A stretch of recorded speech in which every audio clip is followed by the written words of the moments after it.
भारत माता की जय बोल के अब किसी मुसलमान को पकड़ के मारिएगा, वैसा भारत माता की जय इसके मकबूल नहीं बोलेगा।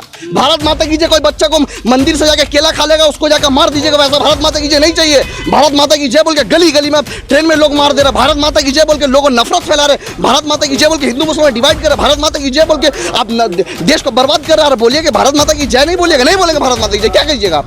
ये मंदिर क्या सिर्फ आपके लिए?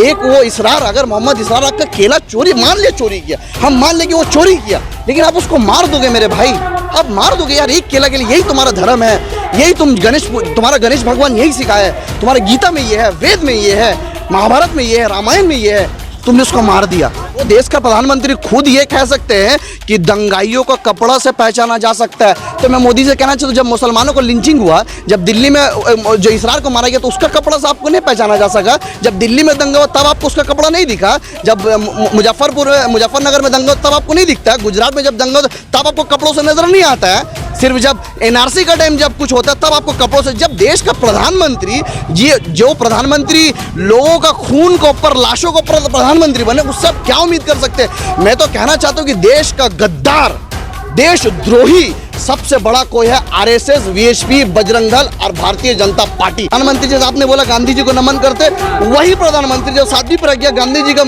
पुतला बना के गोली मारते, उसको पार्लियामेंट में उसको बोलते कि जिसने किया हमें बहुत दुख, हम दिल से माफ नहीं करेंगे, लेकिन उसको संसद बनाया बरकरार रखा जाता है। अरे दोहरा मापदंड है, दोगलापन है। प्रधानमंत्री को आज बोलना चाहिए नाथूराम गोडसे मुर्दाबाद और गांधी जी जिंदाबाद। When Rahul Gandhi differentiate between Hinduism and Hindutva, जब ये दो डिफरेंशिएट करते तो इसमें राहुल गांधी बताते कि हिंदुइज्म क्या है और हिंदुत्व क्या है। तो ये जो राहुल गांधी करते हैं, मैं कहता हूँ कि हर सेकुलर लीडर इस चीज़ को बताए कि देखो हिंदुइज्म अलग और हिंदुत्व अलग है। जो बीजेपी आरएसएस कर रही है वो हिंदुत्व एक आतंकवादी को, भगवा आतंकवादी को फैलाना चाह रहा है। तो इस आइडियोलॉजी के खिलाफ लड़ना हर सेकुलर पार्टी को। वक्त के एतबार से आपको हर रूप लेना पड़ेगा, आपको गांधी जी का रूप लेना पड़ेगा, नेताजी सुभाष चंद्र बोस का रूप लेना पड़ेगा, भगत सिंह का रूप लेना पड़ेगा, अशफाकुल्लाह खां का रूप लेना पड़ेगा। जितना आलिम उलेमा हमारे देश के लिए शहीद हो गए, देश के लिए आज़ादी के लिए जान दी थी, वक्त पे सबका हमें रूप लेना पड़ेगा। सिर्फ नॉन वायलेंस जहाँ नफरत का रिप्लाई मोहब्बत से सॉल्यूशन हो सकते तो वहाँ पे सॉल्यूशन देंगे मोहब्बत से।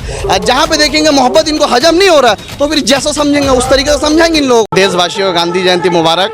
लेकिन अफसोस की बात है 150 साल से ज़्यादा हो गए गांधी जी का जन्मदिन से लेकर आज तक, लेकिन जो गांधी जी का हथियारा है आज भी उनका वंशज, उनके नाथूराम गोडसे का नाजायज़ औलाद जितने हैं आज भी वो जिंदा है और आज भी पल पल हर एक सेकंड वो गांधी जी को मारते हैं। और वो लोकतंत्र का जो सबसे बड़ा मंदिर है पार्लियामेंट में बैठकर गांधी जी को डेली मारा जा रहा है। जो साध्वी प्रज्ञा बोलती है नाथूराम गोडसे जिंदाबाद, जो गांधी जी का पुतला बनाकर उसमें गोली मारी जाती है। तो इस तरीके का जो ऐसे लोग सांसद बने बैठे हैं लेकिन फिर भी मोदी जी खामोश है। तो मैं आज गांधी जयंती का मौके पे प्रधानमंत्री नरेंद्र मोदी और पूरा भाजपा से कहना चाहता हूँ कि आप ये बताइए कि आप गांधी जी के साथ है या नाथूराम गोडसे का विचारधारा के साथ है।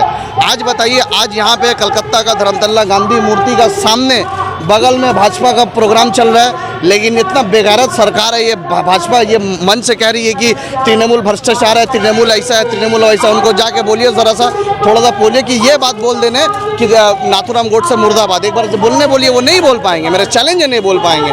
तो तुम यहाँ पे इतना दोहरा मापदंड, दोगलापन तुम्हारे अंदर है। तुम गांधी जी के साथ हो कि नाथूराम गोडसे के साथ हो, ये बात नहीं बोल सकते हो। आज देखिए गांधी जी का नॉन वायलेंस मूवमेंट था, उनको हम लोग सब समर्थन करते हैं, लेकिन अभी जो वक्त आज़ाद देश में आज़ादी की ज़रूरत है, क्योंकि हम लोग आज़ाद तो हो गए लेकिन फिर भी देखिए कहीं ना कहीं गुलामी। देश में जो जिस चीज़ के लिए आज़ादी हम लोगों को मिली थी कि चाहे भेदभाव नहीं होगा, हिंदू मुसलमान एक साथ मिलेंगे, आज़ादी में सबका एक समान उन लोग का योगदान था, लेकिन उसके बावजूद भी आज जिस दौर से हम लोग गुजर रहे, हर गली गली में नफरत हो रहा है। पहले तो सड़क से लेकर अस्पताल, ट्रेन, आज पार्लियामेंट तक वो पहुंच गया। 2 दिन पहले देखिए राजस्थान में एक बाल को मार दिया गया।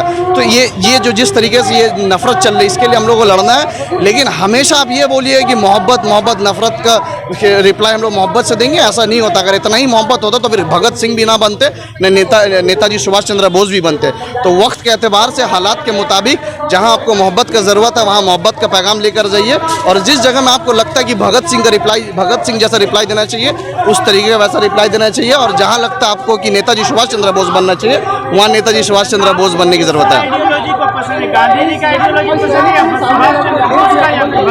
नहीं देखिए, अब अगर आप आज़ादी का बात करें तो आज़ादी में तो पूरा क्रेडिट गांधी जी को आप नहीं दे सकते ना। बेशक एक बहुत बड़ा नाम है, इनका बहुत बड़ा हाथ है, लेकिन आज़ादी में बहुत कोई का नाम था। आलिम से लेके, उलेमा से लेकर, पंडित से लेकर नेताजी बोलिए, भगत सिंह बोलिए, न जाने सैकड़ों नाम है, कितना नाम लीजिएगा। अगर आप यहीं पे डिवाइड करना शुरू कर दिए कि आप नेताजी को मानते हैं कि गांधी को, तो इसका मतलब आप हमको यही डिवाइड कर दे रहे। हमें यहाँ डिवाइड नहीं होना, हमें यहाँ पे सबका, जो देश का आज़ादी के लिए लड़े, जो देश का सेकुलरिज्म थॉट्स को बचाने के लिए लड़ा, हमको सबको लेकर चलना है। इसीलिए तो मैंने कहा जहाँ पे गांधी जी का विचारधारा को रखना है उस जगह हम गांधी जी का विचारधारा को रखेंगे। जहाँ पे लगता नहीं कि अब वक्त हमको बोल रहे कि नेताजी बनने का, नेताजी सुभाष चंद्र बोस बनने का, वहाँ नेताजी सुभाष चंद्र बोस बनेंगे। जहाँ अशफाकुल्ला खां बनने का बोलेगा, वहाँ अशफाकुल्ला खां बनेंगे। तो जिस हालत में जैसा हमको रूप लेना पड़ेगा उस तरीके से लेना पड़ेगा इस देश में, बस यही है। जिस तरह से नफरत का माहौल बोला जा रहा है उसमें आपको क्या लगता है कि गांधी जी का आइडियोलॉजी काम करेगा? नहीं, ये देश का नफरत जो है ये तभी रुक सकते जितना बड़े बड़े सेकुलर पार्टी है, अपना रीजनल पार्टी है जो खुद को सेकुलर कहते हैं, ये लोग जो बीजेपी के खिलाफ लड़े, बीजेपी के खिलाफ लड़ने से आप कभी नहीं नफरत से जीत पाइएगा।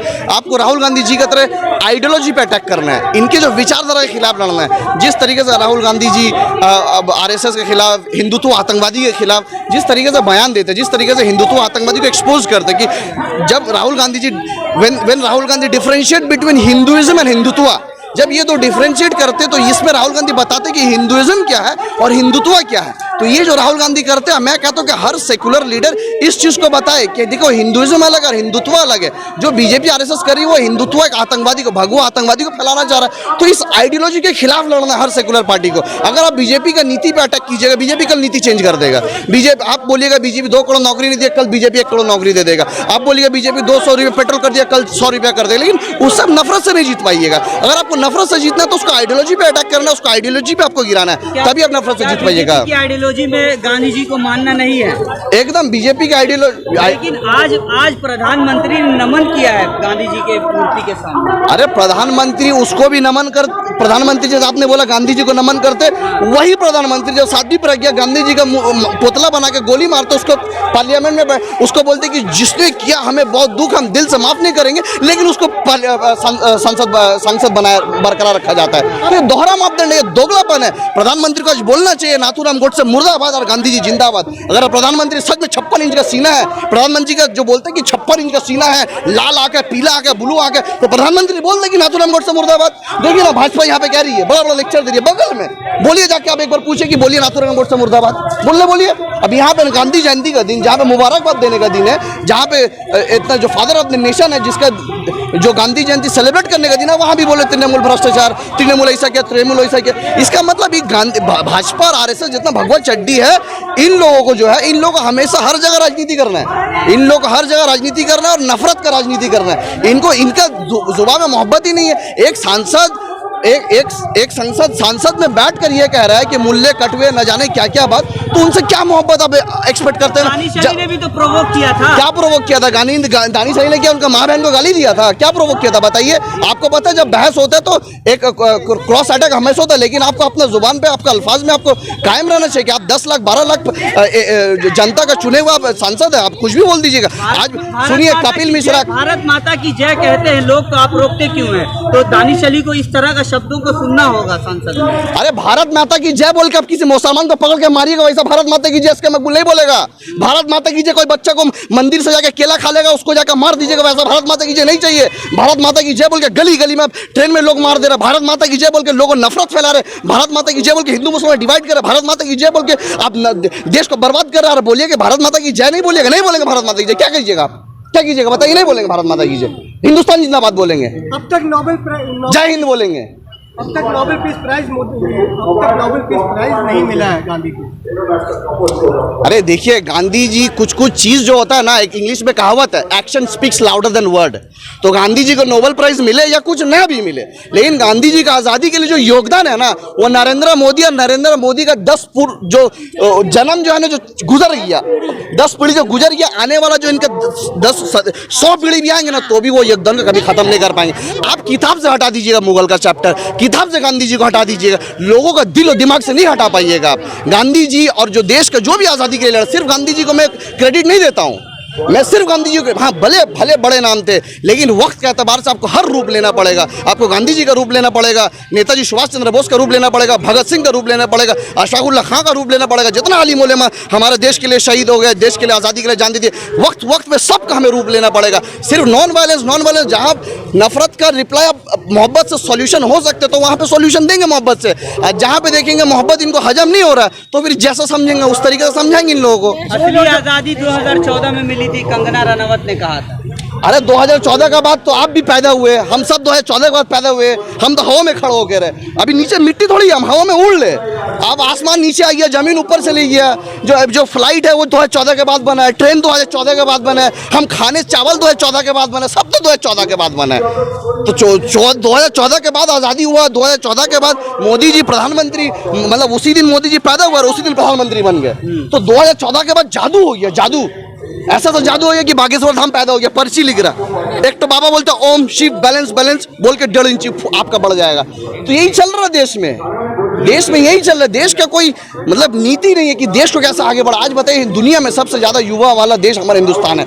आज हमें दुनिया में सबसे पावरफुल होना चाहिए, दुनिया में सबसे ऊपर स्थान में होना चाहिए। मीडिया का स्तर गिरा हुआ, हर चीज़ में हिंदुस्तान नीचे है। सिर्फ बड़ा बड़ा लाल आँख पीला, अरे लाल आँख पीला 56 इंच का सिरा नहीं चाहिए मोदी जी। 2029 तक मौका दीजिए मोदी जी को। देखिए 5 ट्रिलियन और 5 नंबर इकोनॉमी से 3 नंबर में हम लोग आ जाएंगे। देखिए मौका किसको दिया जाता है? जो अच्छा काम करता है उसको दोबारा मौका दिया जाता है। जब आप 5 साल बर्बाद कर दिए, बेड़ा घर कर दिए, देश को पूरा मिट्टी में मिला दिया, तो आपको मौका क्या देना चाहिए?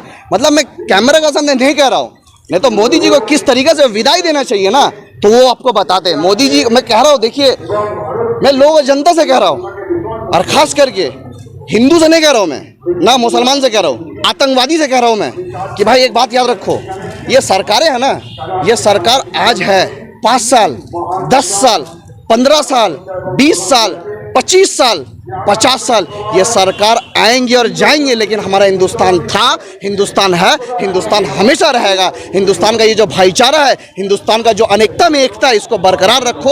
आपस में नफरत मत करो मेरे भाई। आज अगर कोई तुम्हारा घर में नेबर, तुम्हारा घर के बाजू वाला अगर तबीयत खराब होता है, तो अगर तुम्हारा बगल में हिंदू होता है या बगल में मुसलमान होता है मेरे भाई, तो तुम्हारा नेता जो तुमको भड़काते सोशल मीडिया में बैठकर, जो बड़े बड़े मंचों से कहते हैं कि देश के गद्दारों गोली मारो सालों को, ये लोग तुमको बचाने नहीं आएंगे मेरा भाई। वही बचाने आएगा जो तुम्हारा बगल में खड़ा है, जो तुम्हारा पड़ोसी होता है, वही लोग आते हैं मेरा भाई। तो नफरत मत करो। आज बताइए, मैं हिंदू जो अच्छे हिंदू है, जो सच्चे राम भक्त है, जो सच में हिंदू को मानते हैं, मैं कहना चाहता हूँ, बताइए मंदिर क्या सिर्फ आपके लिए? एक वो इसरार, अगर मोहम्मद इसरार आपका केला चोरी, मान ले चोरी किया, हम मान ले कि वो चोरी किया, लेकिन आप उसको मार दोगे मेरे भाई, आप मार दोगे यार एक केला के लिए। यही तुम्हारा धर्म है, यही तुम्हारा गणेश भगवान यही सिखाया है, तुम्हारे गीता में ये है, वेद में ये है, महाभारत में ये है, रामायण में ये है, तुमने उसको मार दिया। क्या चल रहा है देश में? जयपुर की घटना को कैसे देखते हैं? जयपुर में भी भाई बहुत मामूली सा, बताइए 18 साल का नौजवान माशाल्लाह देखने में कितना अच्छा, वो बाइक का एक आपस में रंजिश होती है, उसको मार दिया जाता है। मतलब मुसलमानों का जान लेना देश में आम हो चुका है, और इसके लिए आवाज कोई नहीं उठा रहा है। सरकार 50 लाख देने का तो ऐलान के दे भी दिया है, नौकरी देने का ऐलान किया है। तो इसका मतलब जान का कीमत अब पैसे से हो गया? मतलब आप कोई मर जाएगा, आप उसका खिलाफ कार्रवाई नहीं करोगे? आज बताइए राजस्थान में जो चीज़ हुआ वो तो सेकुलर सरकार है, वहाँ तो कांग्रेस की सरकार है, वहाँ पे कांग्रेस को इस तरीके से एक्शन लेना चाहिए। इसलिए मैं कह रहा हूँ, राहुल गांधी जी, मैं आपको बहुत पर्सनली, आपकी पार्टी को नहीं, बहुत इज्जत करता हूँ, लेकिन आप अगर सेकुलरिज्म मुंह से बोलते हैं, बयान करते हो, वो आपको दिखना भी चाहिए। That has to be shown in on the ground. आप अगर सेकुलर है, आप मोनू मानेसर को मत छोड़िए, और इन जो जिसने भी इसमें इन्वॉल्व है, इसमें ऐसी कड़ी सजा दीजिए कि एक मिसाल बने दोबारा। इन मामलों में विपक्ष की खामोशी को कैसे देखते हैं? इसीलिए मैं कह रहा हूं, मैं बार बार हर इंटरव्यू में इसके मकबूल एक बात कहता है कि सब मुसलमानों के लिए सबसे अच्छी पार्टी भारतीय जनता पार्टी है।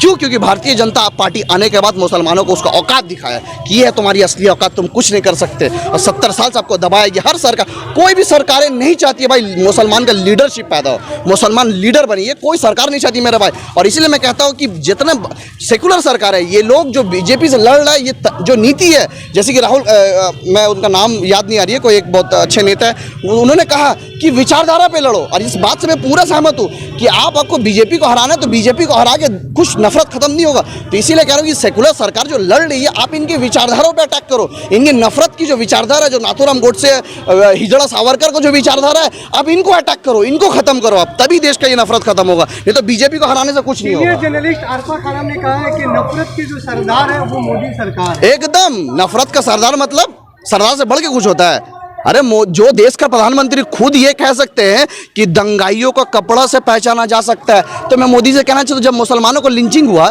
जब दिल्ली में जो इसरार को मारा गया, तो उसका कपड़ा से आपको नहीं पहचाना जा सका। जब दिल्ली में दंगा हुआ तब आपको उसका कपड़ा नहीं दिखा, जब मुजफ्फरनगर में दंगा तब आपको नहीं दिखता, गुजरात में जब दंगा होता तब आपको कपड़ों से नजर नहीं आता है। सिर्फ जब एनआरसी का टाइम जब कुछ होता है तब आपको कपड़ों से। जब देश का प्रधानमंत्री जो प्रधानमंत्री लोगों का खून के ऊपर, लाशों के ऊपर प्रधानमंत्री बने, उससे आप क्या उम्मीद कर सकते हैं। मैं तो कहना चाहता हूं कि देश का गद्दार, देशद्रोही सबसे बड़ा कोई है आरएसएस, वीएचपी, बजरंग दल और भारतीय जनता पार्टी। क्योंकि आज जो भी आप काम करते हैं वो चीज़ आप बताइए ना। क्योंकि आज बताइए, हिंदुस्तान मेरा देश इतना महान है, आज हिंदुस्तान में कुछ होता है वो इंटरनेशनली छप रहा है, यूएस में छप रहा है, बड़ा बड़ा जो इंटरनेशनल न्यूयॉर्क टाइम्स में छप रहा है कि एक मुसलमान बच्चा मंदिर में गया, एक केला चोरी किया, बेचारा को मार दिया। तो देश का नाम रोशन हो रहा है इसमें, देश का नाम अच्छा हो रहा है। जो बाइडेन G20 में आया, वियतनाम में जाके बोला कि मोदी हमको प्रेस कॉन्फ्रेंस करने नहीं दिया, तो देश का नाम अच्छा हुआ इसमें। तो देश का नाम आप हर जगह, हर छोटा छोटा मौके में, जिस देश, देखिए एक जो नहीं बोलते कि हिंदुस्तान एक ऐसा देश है ना, जब आप दूसरा स्टेट जाओगे ना, आप साउथ चले जाओगे, दूसरा स्टेट चले जाओगे, whenever you visit different state you will find different kind of people, they eat different foods, they wear different kind of clothes, they looks different। so ये जो यूनिटी डाइवर्सिटी है, यही खूबसूरती है। लेकिन आप अमेरिका चले जाओ, they speak same language, Bangladesh चले जाओ एक लैंग्वेज, गल्फ कंट्री चले जाओ एक लैंग्वेज। लेकिन ये जो खूबसूरती है, अनेकता में एकता, इसको बरकरार रखना है, और इसको बरकरार रखने का जिम्मेदारी मैं कहना चाहता हूँ आप आम नागरिक को लेना। सरकारें जो भी सरकार है भाई, और सबसे पहले मुसलमानों को कहना चाहता हूँ कि ये बीजेपी बोल के जो तुमको डराते ना, जो सेकुलर सरकार, सबसे डेंजरस यही है तुम्हारे लिए। ये बात हमेशा याद रखना मेरा भाई।